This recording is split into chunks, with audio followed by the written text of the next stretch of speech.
Hadzun nafsi fil ma'siyati dhahirun jaliyun wa hadduha fit ta'ati batinun khafiyun wa mudawatu ma yakhfa sa'bun ilajuhu.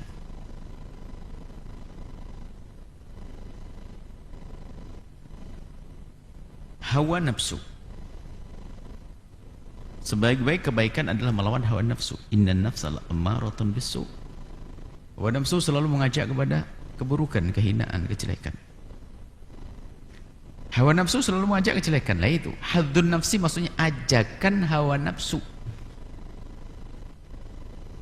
Hadzun nafsi, ajakan hawa nafsu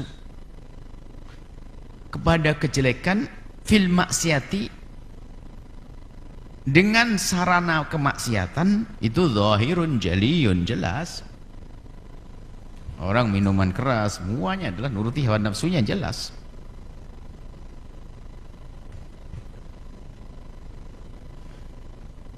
Dan hadzun nafsi begini, seruan hawa nafsu yang seperti ini, ajakan hawa nafsu yang menggunakan kemaksiatan ini gampang untuk menyelesaikannya. Tobatnya itu mudah. Karena apa? Dipandang orang juga jelek, mabuk jelek, ini jelek.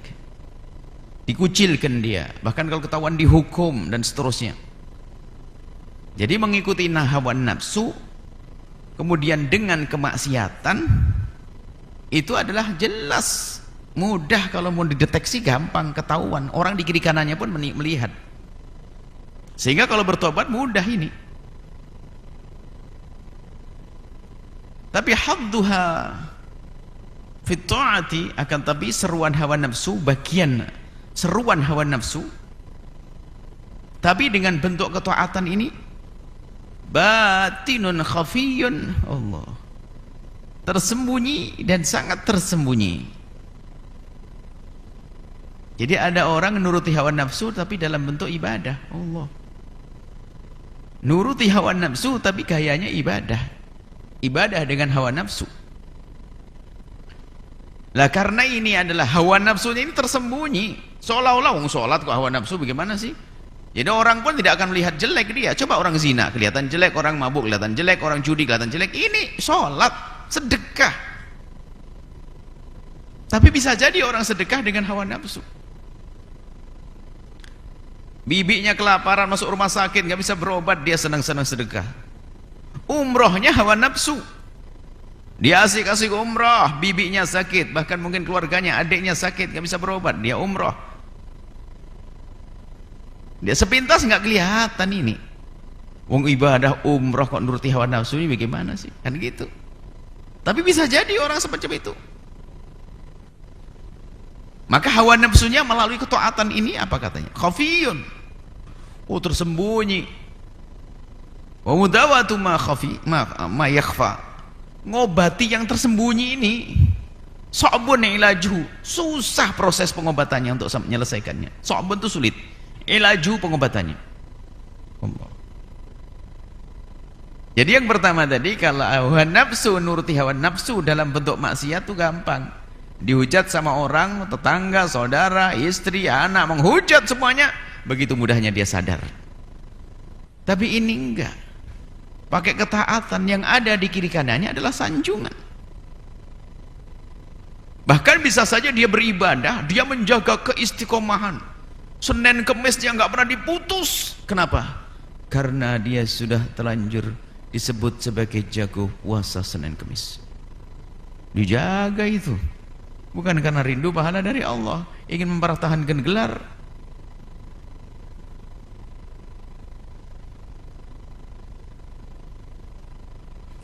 Sholat jamaah kan sebuah kebaikan,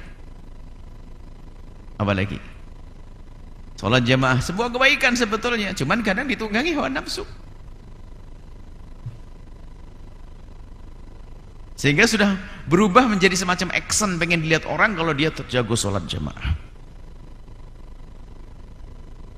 Mendengar adzan langsung bergegas karena sudah dikenali, masya Allah dia soleh, hidup soleh banget, soleh pisan.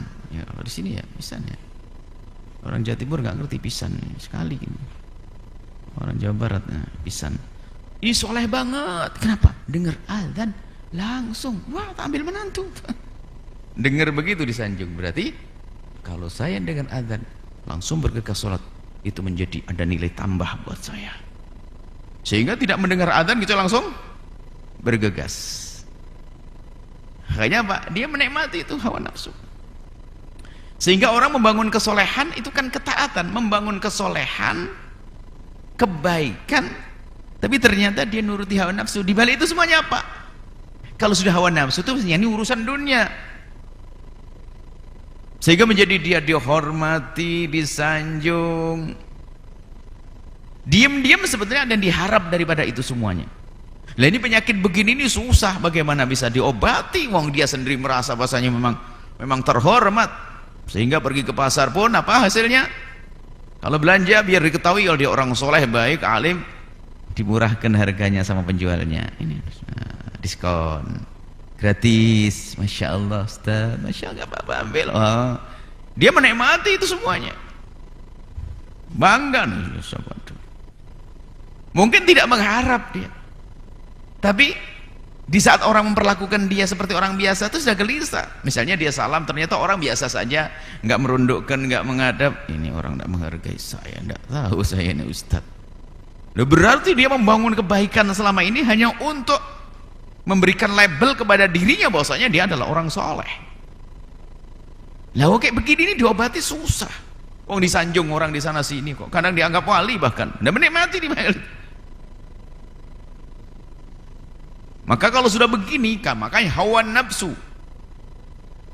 yang merasuk atau yang masuk, yang menyeru kepada kejelekan dalam bentuk ketaatannya ini halus dan susah untuk diobatinya. Orang menyanjungnya. Maka ulama menjelaskan kalau pengen beribadah itu adalah sebiasakan jangan nuruti hawa nafsu. Mungkin dia sangat masyhur dengan sholat-sholat sunnahnya. Upayakan kalau ke masjid sholat fardu saja, jangan sholat sunat. Sholat sunatnya di luar masjid rumah.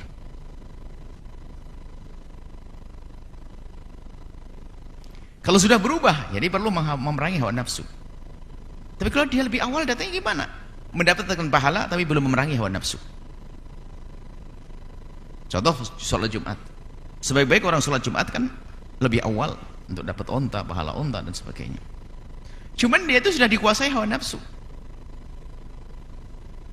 Dia berangkat awal, bisa saja dia mendapatkan itu semuanya, tapi dia belum memerangi hawa nafsunya.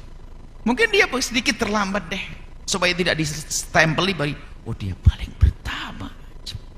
Suaminya itu loh paling pertama. Kalau itu tuh lihat. Orang-orang masih sibuk dia sudah lewat. Oh sudah menjadi label buat dia, menjadi satu ciri khas bagi dia, dinikmati itu semuanya. Ini bahaya sekali yang demikian itu. Model-model kebaikan banyak semacam ini. Allah. Kalau salam kepada seseorang langsung salam disambut. Nanti ada orang salamnya jawabnya biasa saja. Wah, dia tidak menghargai saya. Jawabnya salam biasa saja, kayak dianggap orang-orang biasa, nggak tahu saya ini ustaz, saya ini alim, saya ini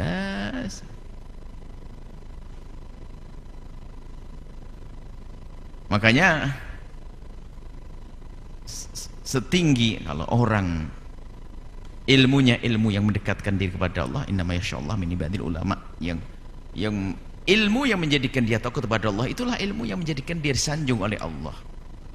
Ilmu dan amal yang baik, jika benar-benar itu dilakukan, ilmunya diamalkan baik karena Allah, tidak mengikuti hawa nafsu, maka akan menjadikan seseorang itu semakin tawadhu. Para ahli tarbiyah itu menggambarkan contoh dengan sesuatu yang bisa dilihat. Kalau bahasa kita adalah ilmunya ilmu padi begitu. Semakin berisi semakin merunduk. Begitu juga pohon semakin banyak buahnya semakin merendah. Kenapa merendah? Tawadhu, biar dekat sama orang bawah, biar mudah ilmunya nyampe. Sehingga pohon itu gambaran itu. Makanya kalau orang ini ahli ibadah yang sesungguhnya, dia akan semakin tawadhu dia. Kalau dia seorang alim yang sesungguhnya akan berbuah. Nah, buahnya akan bisa rasakan orang banyak. Dia semakin dekat dengan orang banyak karena tawadhu dia. Ketawadhuannya yang ada pada dia. Maka di dalam kita ini memerangi hawa nafsu yang dalam bentuk ketaatan ini harus betul-betul jeli waspada. Nggak semudah yang pertama tadi, orang maksiat dihujat sama orang sadar salah, nangis selesai gimana. Tapi ini halus, kadang sampai mati pun nggak sadar dia, merasa kayak wali, kekasih Allah segala macam. Wah, dia digelari kesolehan, dia orang paling dinikmati itu semuanya, masuk ke alam barzah nggak menemukan amalnya. Bahkan termasuk 3 orang yang akan dinyalakan api neraka pertama untuk mereka, yaitu seorang alim yang dengan ilmunya bukan untuk dekat kepada Allah, hanya pengen disebut sebagai seorang alim. Kau sudah digelari di dunia, masuk neraka sana. Yang kedua adalah orang jago derma, sedekahnya banyak tapi bukan untuk Allah. Dia mengatakan untuk Allah, kau dusta, dilemparkan neraka. Orang jihad di jalan Allah, perang, ada orang hanya pengen disebut pahlawan, untuk digelari pahlawan karena dia ngerti agar namaku abadi.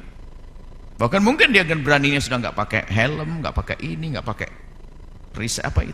baju perang dan sebagainya, biar apa? Biar cepat mati. Ya tujuannya sudah nggak benar. Jadi ada yang semacam itu,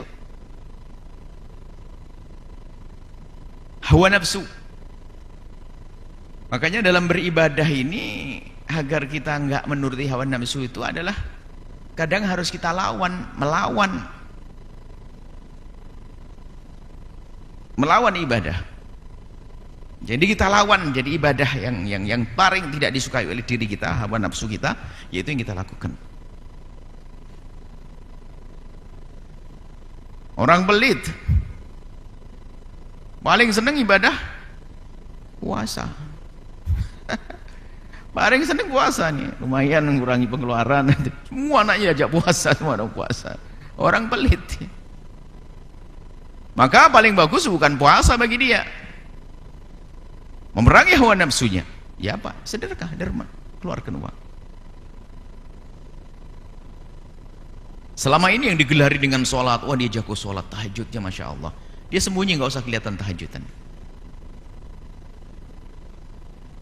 Nah ini ikhlas hasilnya nanti. Maka memerangi atau mengobati, kata Syekh Ibn Athaillah, wa mudawatu ma yakhfa, ngobati yang tersembunyi ini lebih sulit. Nggak bisa orang lain hanya melihat dia baik kok, bagaimana menganggap itu aib? Wong dia baik, orang menyanjungnya. Tapi kayak yang pertama kali, orang menghujat, orang mencaci karena kemaksiatan, dia mudah sadar. Tapi ini orang menyanjungnya, bahkan semakin jauh kadang dengan sanjungannya. Bahkan dia berbuat baik, semuanya itu ada demi sanjungan. Apa yang dia dapat? Riya. Apakah dapat pahala? Nggak ada pahala. Tuh kan? Hanya tiba-tiba dia kaget nanti di alam barzah nggak menemukan pahalanya.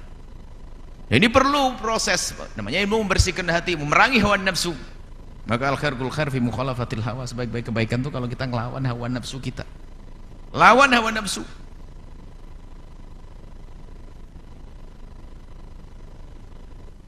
Yang paling kita sukai, ibadah yang paling kita sukai, tapi di balik itu sesungguhnya adalah hawa nafsu. Banyak. Ya kita perlu lah, ini perlu merenungi. Setiap orang itu berbeda-beda. Setiap orang itu berbeda-beda. Jadi kita harus banyak merenungi tentang diri kita, perilaku kita, kebiasaan kita, kesenangan kita. Baru nanti kita menata hati kita dengan kita lawan. Tidak, itu nuruti hawa nafsu. Nggak boleh. Yang masyhur puasa dengan Senin Kemis, misalnya bukan berarti tidak puasa Senin Kemis. Akan tapi di saat dia tidak puasa, kebetulan tidak puasa, tidak pernah dia itu merasa tidak enak kalau kelihatan dia makan. Nah, ini kadang-kadang mau makan aja, kenapa kok sembunyi? Karena saya sudah terlanjur. Dalam hatinya, dia sudah komunikasi dengan hawa nafsu. Oh, orang sudah nyetempel saya sudah jago puasa Senin Kemis. Bukan, biarpun buka, dia pura-pura puasa akhirnya. Sama tahajudan juga begitu, karena dia sudah disebut ahli tahajud setiap malam. Dia sebenarnya bangkong dia ketiduran. Cuman pura-pura melek sudah. Wah. Duduk dok, kalau yang lain datang duduk. Seolah-olah dia sudah bangun mulai tadi. Padahal dia bangun sudah. Ada ini. Nasib-nasib semacam ini adalah nasib yang hatinya yang tersembunyi hawa nafsunya tadi. Ini repot. Sehingga yang bisa menyelesaikan adalah dia harus koreksi terus menerus tanpa henti. Dan setelah itu dilawan hawa nafsunya itu. Kalau orang dulu kan ngajari di dalam berpuasa itu ada puasa. Pada zamannya sih tidak makan daging, ada tidak makan lauk sebanyak, makan nasi putih segala macam. Yang harus kita ketahui itu kan tujuannya. Kita tidak boleh mengharamkan makanan yang dihalalkan oleh Allah. Selagi halal ya halal. Cuman bisa saja kita menghindar, misalnya hawa nafsu. Saya terlalu tertarik sama ini. Kenapa kalau saya hobi dengan ini, urusan halal bukan urusan ketaatan. Saya hobi dengan makanan ini. Sudahlah, saya tahan. Saya punya duit cuma 10.000. Biasanya saya beli apa? Makanan. Dan saya betul-betul pengen sekali. Akhirnya dirubah, bukan beli itu. Beli yang lainnya. Ini termasuk jenis. Sebab hawa nafsu kalau diturut, jenis memerangi hawa nafsu. Sebab hawa nafsu itu kalau dituruti gak ada ujungnya. Seperti bayi itu kalau dibiarkan terus nyusu sampai tua, sampai jadi bapak-bapak. Sampai tua nyusu gak bisa, sampai gede bayi. Hawa nafsu juga itu kalau dituruti terus akan berkembang kejahatannya berkembang. Nah, ini yang dalam ibadah ini loh yang luar biasa. Sehingga semua kebaikan yang ia lakukan itu hanya demi untuk disanjung manusia, atau kemaslahatan akan kembali kepadanya, atau penghormatan dari manusia. Makanya sa'bun ilajuhu, cara ngobatinya susah yang demikian itu, kecuali koreksi terus. Kemudian di samping itu dia harus memperbanyak zikir, menyebut nama Allah. Zikirnya pun ini ada zikirnya di dalam meranginya pun adalah zikir betul-betul sembunyi sekali. Imam Ghazali mengajarkan, kalau ada orang bangga di saat sedekahnya diketahui oleh seseorang, bukan berarti tidak sedekah. Sholatnya diketahui oleh seseorang, ditambah 2 kali lipat. Maksudnya begini, kalau selama ini sudah masyhur bahwasanya dia kalau sholat sunnah 10 rakaat, oke, diketahui orang 10 rakaat, temennya sudah tahu semuanya jago 10 rakaat, oke. Tetap saja di 10 rakaat, diketahui orang nggak ada masalah, biarin. Cuman diam-diam dia pergi ke tempat yang sunyi, ditambah 10 lagi. Nah itu untuk merangi hawa nafsunya, kebaikan. Bukan berhenti, bukan. Dia sedekah ternyata menikmati sanjungan dari orang kalau dia jago sedekah. Oh begitu ya, kamu senang dengan sedekahmu. Berapa sedekahmu? 100 juta. Oke, 100 juta diumumkan di masjid, 100 juta.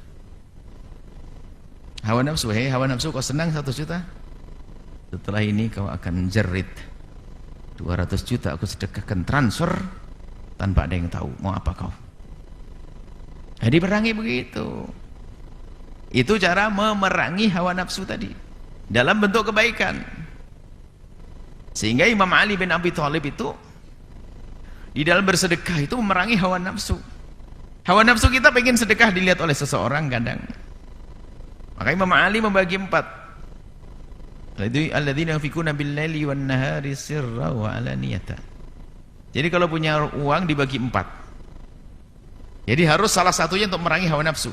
Tidak satu model dia keluarkan, beliau keluarkan. Ada yang siang hari, 1/4 diberikan siang hari, 1/4 diberikan di malam hari, 1/4 diberikan terang-terangan, 1/4 diberikan dengan sembunyi. Untuk memerangi hawa nafsu. Dalam segala kebaikan. Ngaji Al-Quran, dilihat orang, senang, Masya Allah. Baca di tempat sembunyi. Jadi imam masjid, Masya Allah, khusyuknya luar biasa. Lagi imam di masjid, khusyuknya karena mikrofonnya bagus, suaranya betulan bagus. Orang tuh setiap Assalamualaikum mesti makasih Ustaz, subhanallah. Sejuk saat belakang antum Ustaz, sejuk. Wah ditambah, iya siapa dulu. Hah? Apakah dia harus berhenti jadi imam? Kalau ada imam yang lain nggak ada masalah, kalau tidak ada tetap jadi imam, tapi sholatlah lebih panjang daripada tadi di tempat yang sembunyi, nggak ada yang tahu. Begitulah memerangi hawa nafsu, ditumpangi dengan pekerjaan kebaikan yang serupa, dari diketahui orang menjadi tidak diketahui oleh seseorang. Sehingga di dalam beribadah itu ada namanya skala prioritas, ya, itu adalah termasuk tanda kalau dia nggak nuruti hawa nafsu. Skala prioritas. Tadi bagi kita bahas masalah apa, lupa, di majelis hadis. Ada orang ya tadi bola balik umroh, Masya Allah, umroh Ramadan wajib, umroh Ramadan sekeluarga, dan sudah menjadi masyhur di kalangan travel, sampai berebut travel tuh ngubungi dia, umroh saja dengan saya, karena pasti umroh dengan keluarga. Wah, bangganya umroh keluarga, semuanya satu keluarga, ajib. Umrah keluarga, tapi sudah menjadi stempel, sudah menjadi ciri khas, akhirnya dia menjadi kebanggaan, bukan karena Allah lagi. Bibinya sakit, saudaranya sakit, nggak pernah peduli, dia hanya mentingkan ini. Bahkan kadang memaksakan tuh. Kalau nolong orang pun yang sangat memerlukan, nggak sampai memaksakan seperti itu, dia memaksakan agar gelarnya untuk umrah keluarga ini tetap saja terwujud. Hati-hati yang suka umrah keluarga ini, jangan hawa nafsu. Atau umrah bolak-balik hawa nafsu, haji bolak-balik hawa nafsu. Sedekah, bangun masjid, bangun pesantren dan sebagainya, jangan-jangan hawa nafsu. Bagaimana? Oh, nggak ada pamannya sakit mau wafat, nggak bisa berobat, dia lebih asik-asik sedekah. Nabi nggak suka yang demikian itu. Sholat jamaah ke masjid, dengar azan langsung pergi ke masjid, hawa nafsu. Bagaimana? Oh, ibunya nangis bilang, nak, temen ibu tidak usah pergi. Ibunya sakit, pergi ke masjid, hawa nafsu. Allah, banyak hawa nafsu ini. Orang lain nggak ngelihat dia, sholat ajib banget, Masya Allah, awal waktu azan langsung datang, dengan ibunya nggak benar.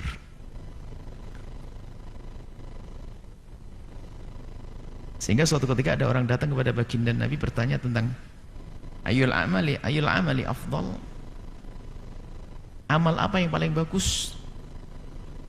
Nabi menjawab, satu orang bertanya tentang amal apa yang paling bagus, Nabi menjawab birrul walidain, berbakti pada orang tua. Ada orang lagi yang datang di kesempatan yang berbeda, ya Rasulullah, amal apa yang paling bagus? Nabi menjawab sedekah. Oh, kok beda? Padahal pertanyaan sama. Ada kesempatan yang berbeda, orang tanya, ya Rasulullah, amal apa yang paling bagus? Nabi menjawab jihad di jalan Allah. Hanya ada sahabat penasaran, ya Rasulullah, pertanyaannya sama, kenapa engkau jawab berbeda? Nabi kan dengan wahyu, kalau kita nggak tahu. Nabi punya dengan wahyu. Nabi menjawab bahasanya, orang pertama kali yang datang kepadaku dan bertanya amal apa yang paling bagus, aku jawab birrul walidain, berbakti pada orang tua. Kenapa? Karena dia tergolong orang yang senang ibadah banyak, tapi ibunya teledor, kan? Yang kedua apa? Wah, dia kalau ibadah jago, tapi sama fulus, belit. Maka ibadah paling bagus bagi dia apa? Bersedekah. Yang satu lagi apa?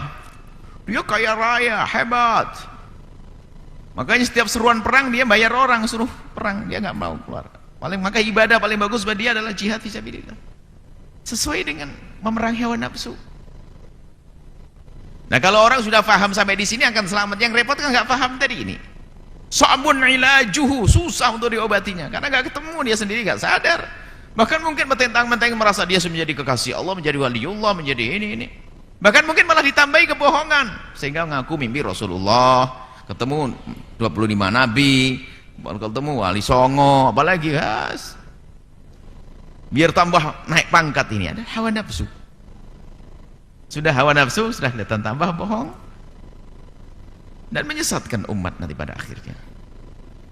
Inilah yang dihadirkan oleh Imam Ibn Atha al-Sakandari, haddun nafsi, ya, fil ma'siyati. Hawa nafsu itu kalau menggeret kepada kejelekan melalui kemaksiatan itu adalah kelihatan, bisa dicurigai, jelas. Wah, ini hawa nafsu nggak bener nih, orang tobatnya gampang. Tapi wa hadduha fit ta'ati, tapi kalau dalam bentuk ketaatan, batinun khafiyun, tersembunyi. Wa mudawatu ma yakhfa, ngobati yang tersembunyi itu sulit. Sabun ilajuha, sabun ilajuhu, susah untuk pengobatannya. Maka dari itu lakukan dua hal di dalam untuk menjaga itu. Selalu koreksi. Apa yang di saat aku melakukan ibadah itu selalu aku sertakan hawa nafsuku. Ini nggak bisa kecuali menjalankan renungan. Sebetulnya kita harus membuat contoh sebanyak-banyaknya. Agar barangkali itu adalah aku. Ada berbakti pada orang tua, ada jihad, ada puasa, ada sholat jamaah, ada bergegas waktu mendengar adzan langsung pergi. Jangan-jangan di hawa nafsu semuanya kayak tadi kita sebutkan. Mungkin sekali itu adalah kita yang sudah Masya Allah kalau dengar suara adzan Allah bergegas. Sudah mulai action biar dilihat orang, wah ini paling soleh ini, hijrah nih. Di kantornya sudah dengar kalau sudah Allah. Jangan-jangan sholat jamaah kita di hari ini juga hawa nafsu. Katanya apa? Pandemi seharusnya kita menghindari kerumunan. Hawa nafsu. Harus kita jamaah, harus kumpul. Jangan-jangan hawa nafsu itu. Harus waspada ini semuanya. Hawa nafsu. Rugi gak ada nilainya di hadapan Allah kalau dengan hawa nafsu. Ya hati-hati. Hawa nafsu halus sekali. Hawa nafsu sangat halus sekali. Sehingga orang tidak sadar kalau dia adalah dibawa oleh hawa nafsu dalam kejahatan yang halus, apalagi dalam bentuk ketaatan. Dalam bentuk ketaatan tujuannya adalah menjerumuskan di sana, menghinakan manusia. Bentuknya tadi ketaatan. Nafsu yang ada dalam diri kita sendiri. Di dalam diri kita sendiri, makanya musuh itu kalau dari luar kan gampang diketahui, tapi dalam diri kita sendiri. Musuh di dalam rumah, pencuri yang asli dalam rumah sendiri repot. Kalau dari luar kan bisa diketahui. Kalau dari dalam di rumah sendiri dia tahu. Kapan kita tidur, kapan kita bangun, kapan kita lalai, itu ngerti kapan mencurinya. Masya Allah. Begitu juga hawa nafsu yang ada dalam diri kita sendiri ini adalah musuh yang sampai dikatakan akhbath min sab'ina syaitan, daripada 70 syaitan. Mengerikan hawa nafsu. Maka ayo kita terus memerangi hawa nafsu. Dan ada satu ilmu tasawuf itu ada ilmu untuk memerangi hawa nafsu. Yang membersihkan hati sekaligus memerangi hawa nafsu. Karena kalau yang membersihkan hati, yang diperangi adalah hawa nafsunya. Dan memerangi hawa nafsu paling enak adalah tarbiyatus syekh, guru. Kalau sudah guru, kadang-kadang kita patuh dengan guru sendiri harus memerangi hawa nafsu. Guru bilang jangan, nah kitanya masih menggunakan akal kita, kayaknya harus begini nih. Nah, wah guru kan tidak cocok nih gurunya saya. Guru mengatakan maju, jangan. Selesai. Ada yang muncul hawa nafsu, wah ini kayaknya secara logika ya nggak bisa dong berhenti, harus jalan terus dakwah kok. Ini mari kita semuanya waspada, bahwasanya hawa nafsu akan terus merusak kita kalau tidak kita tundukkan, kita lawan, sehingga nafsu itu nanti kalau sudah dilawan itu akan menjadi tunduk. Dari nafsul ammarah bisu menjadi nafsul lawamah. Lawamah itu kita tuduh terus, kita laum, kita caci. Oh kamu ngajak kemana? Kamu ngajak sholat, bener tidak sholatmu karena apa? Hawa nafsu, kamu ngajak sholat duha? Iya. Di masjid biar kelihatan orang, itu kan Ustaz ente? Iya, nggak mau. Kunci kamar, aku sholat di kamar saja. Hawa nafsu kau ngajak sedekah? Iya, yang banyak aja. Biar ketahui sama orang? Iya, oke. Aku akan transfer dari orang tahu. Ngerti hawa nafsu? Terus diajak bicara hawa nafsunya. Hawa nafsu lawamah. Sampai nanti menjadi mutmainnah. Berbuat baik senang, bukan karena sanjungan orang. Nggak ada orang pun sholatnya tetap selama itu, sepanjang itu. Bukan di saat ada orang sholatnya panjang. Kalau orang nggak ada, ngebut. Di masjid jadi imam, Masya Allah meliuk-liuk bacaannya. Sampai di rumah super ekspres.